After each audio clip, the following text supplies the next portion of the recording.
Faridpur press ক্লাবের উদ্যোগে গাজীপুরের সাংবাদিক আসাদুজ্জামান তুহিনকে নির্মমভাবে হত্যার প্রতিবাদে এবং দেশের বিভিন্ন স্থানে সাংবাদিকদের উপর নির্যাতন ও হামলার নিন্দায় বিক্ষোভ ও মানববন্ধন অনুষ্ঠিত হয়েছে। শনিবার সকাল 11টায় প্রেস ক্লাব চত্বরে অনুষ্ঠিত কর্মসূচিতে সভাপতিত্ব করেন প্রেস ক্লাব সভাপতি কবিরুল ইসলাম সিদ্দিকী এবং সঞ্চালনা করেন সাধারণ সম্পাদক মাহবুব হোসেন পিয়াল। এ সময় বক্তব্য রাখেন প্রেস ক্লাবের সিনিয়র ও কর্মরত সাংবাদিকরা। বক্তারা বলেন, সত্য প্রকাশের দায়ে সাংবাদিক তুহিনকে সন্ত্রাসীরা নৃশংসভাবে হত্যা করেছে।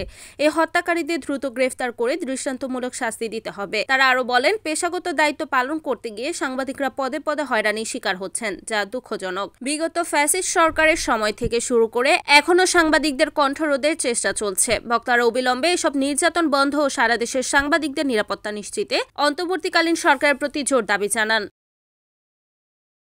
Report Shariful Islam, NAN TV, Faridpur.